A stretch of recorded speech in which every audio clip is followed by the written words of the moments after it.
Chapter 23, King of the Mughals and Master of Dance, Mogh. Miss Chere. Hey!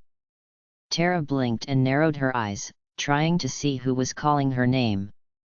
The snow and wind in Narsha's mountains was particularly bad that evening, and the returners could barely see a foot in front of them as they approached the gates of the town. Chere ran ahead of the others, her red boots crunching in the snow. How wonderful it was to be somewhere familiar again. Chere smiled to herself as she ran closer to the voice. She felt as if she had been reborn ever since she got her memory back, as if every sense had been heightened and sharpened. While she was not completely carefree, as there was still the Empire to worry about, Chere still felt happier than she could ever truly remember. Oh, hello! Chere exclaimed when she saw who had been calling to her. It was one of Narsha's soldiers at the gate, waving frantically to her and the other returners. We've been waiting for you! The soldier exclaimed. Please, this way! Coming! Chere said, and looked back, waving for the others to follow her. Locke gave her a nod and a wave back through the snow, and Chere felt her heart drop at his melancholy face. Locke has done so much for me. I'll think of something I can do to make him feel better later. It's my obligation. The soldier led the returners to the elder's house, where Banin, Arvis, and Narsha's elder were waiting in the parlor. At the sight of Chere, Banin jumped up immediately and ran to the doorway, giving her a big hug. Chere laughed a little and hugged back as much as she could, pulling back some so that she could look Banin over. Banin, you're safe! Chere exclaimed, and Banin tried not to laugh. I should be saying the same for you. He smiled, and the other returners filed inside. It's good that you are all here though. There are many critical things that we need to discuss now. Cere's smile faded a little, but Banin patted her shoulder in reassurance. The people of Narsh have finally decided to battle the Empire. How did things go in Vector? Do we know any more about them that would be useful?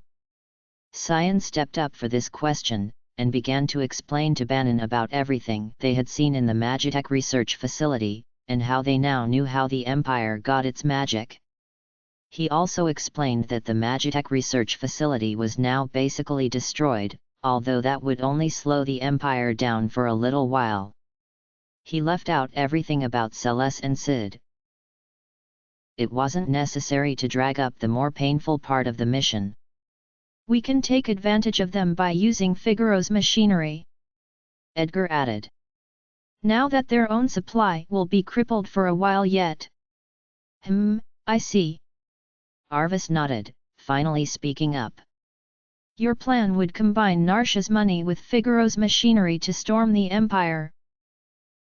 Not enough manpower though. We have to open the sealed gate.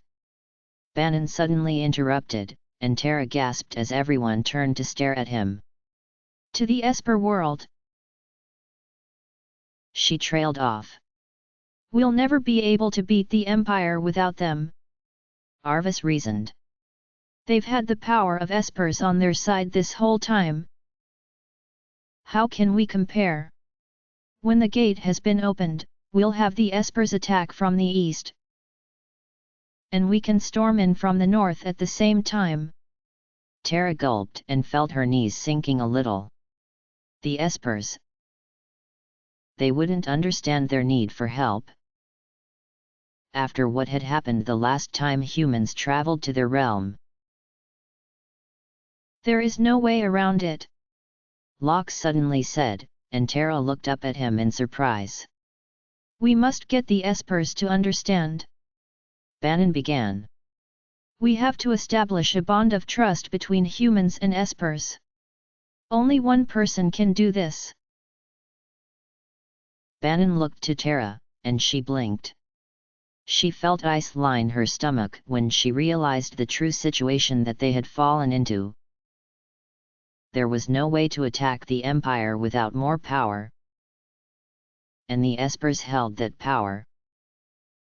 if they couldn't get the espers to help, they would be doomed.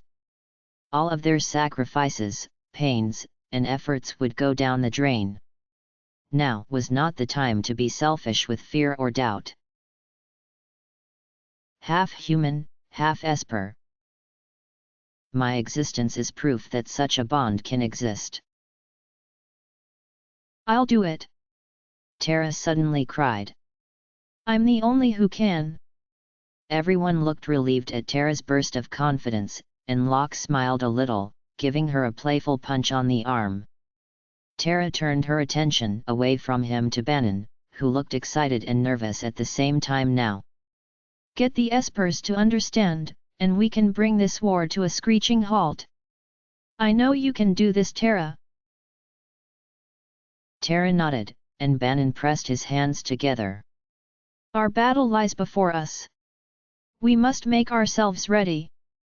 Tonight we will send a few of you into Narsha's shops to purchase any armor and weapons you might need for the trip. The sealed gate stands at the eastern edge of the Empire. Arvis explained.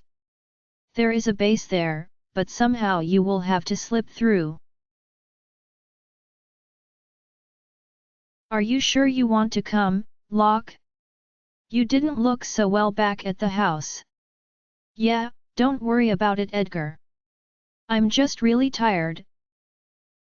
Tonight will be the first night in a long while that I'll actually get to go to bed at a normal hour in a normal bed. It's been a long week. Yeah. Edgar sighed a little, and nearly jumped in the snow when someone squeezed his shoulder from behind. Edgar blinked and turned around, only to see Chere, smiling some, and bundled up in a rich, crimson-colored cape with soft white fur lining the collar and the hood pulled over her head.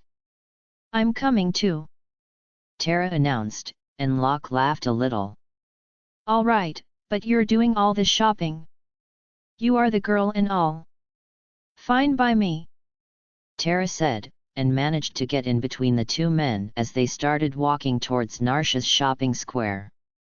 The snow crunched underneath their feet, although their footsteps were quickly replaced by the snow that was beginning to flurry down from the dark, moonless sky. The streets were lit up by the soft yellow light of lanterns hanging from every house and shop, and large, copper belly-like tanks were resting outside on some street corners, bursting with warm steam as they worked to warm the buildings they were attached to. A few men accompanied the tanks, shoveling in coal every once in a while to help keep them fueled. This was the extent of Narsha's technology. This kind of feels like old times, Locke remarked. Just the three of us. Chere nodded, and Edgar smiled a little. Yeah. Can't believe we met so many people willing to become returners since we left Figaro together. I didn't think anyone cared. People can be surprising, I suppose, Chere added. Do you think there will be anyone else? Oh, I don't know, Locke replied. Although we may not need anyone else. If we manage to convince the espers to help us, then the Empire will surely be decimated. And then this war will be over. Ah! Peace, it's so close and yet so far away. Edgar sighed and closed his eyes for a moment. I hope Sabin will stay with me in Figaro when it's all over. Chere and Locke both turned to him, surprised. Of course he will, he's your brother, Chere exclaimed. Yeah. We may be twins, but Sabin and I are like two totally different spirits. While I worry over the state of the kingdom, he worries over the state of his soul. I think of the present, and he thinks of the future. I want women, he wants total nirvana. They all chuckled a little at Edgar's last remark, but turned serious as Edgar opened his eyes again and looked to Locke and Chere. I think Sabin assumes that I don't need him. But that's not very true at all. You had better tell him how you feel. Locke said. Before the war does end and he decides what to do with himself. You're right. Edgar nodded. Maybe I'll do that sometime soon. Help! Thief! What?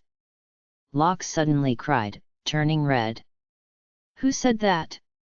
It's Treasure Hunter. I don't think they were talking to us.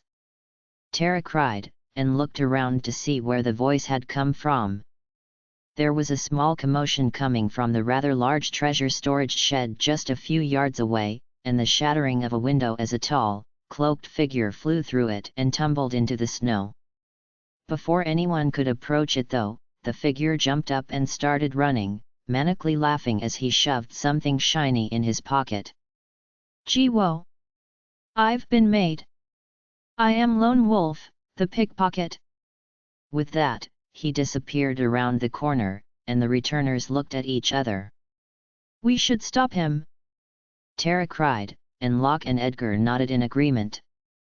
With that, they took off running also, plowing through snow and people to catch up with Lone Wolf. The snow began to come down harder, making it difficult to see for the returners as they struggled to spot the thief. Realizing someone was following him, Lone Wolf turned around for a moment and saw the returners, and tried to stifle a laugh as he continued running north. Gee ha! He coughed, and Chere felt her heartbeat skyrocket as she pumped her legs harder to go faster.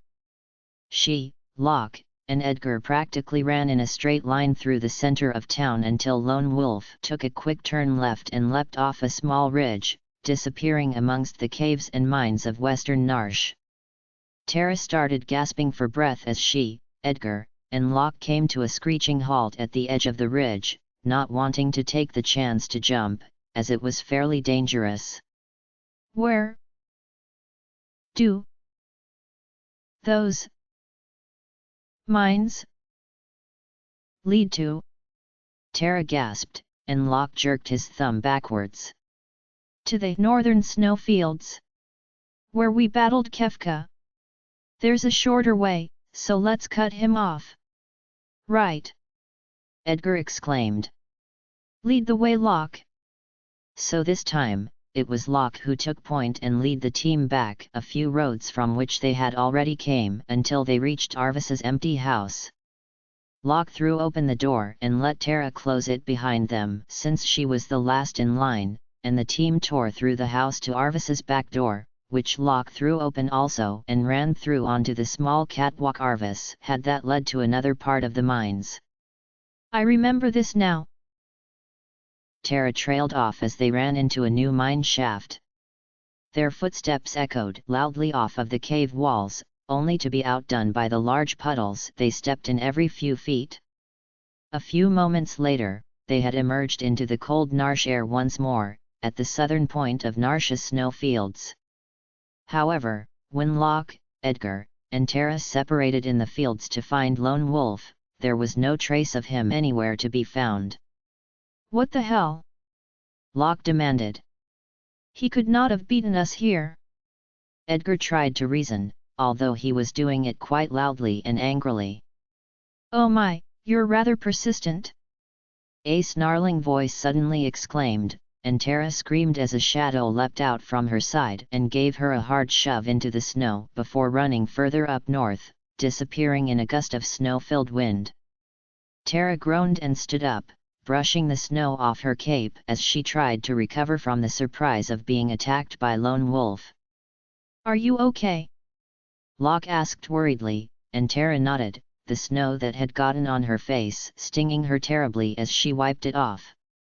I'm going after him, Edgar called, and disappeared in seconds. Locke walked over to Chere and helped her get cleaned up, trying to get chunks of snow out from her hood. Ready? He asked. Yes, let's hurry, Chere said, and grabbed Locke's arm to lead him away. Lone Wolf. He was running towards the Esper. Geez, what's taking them so long? Setzer asked boredly as he dealt another hand of cards to Cyan, Sabin, and Gao. Well,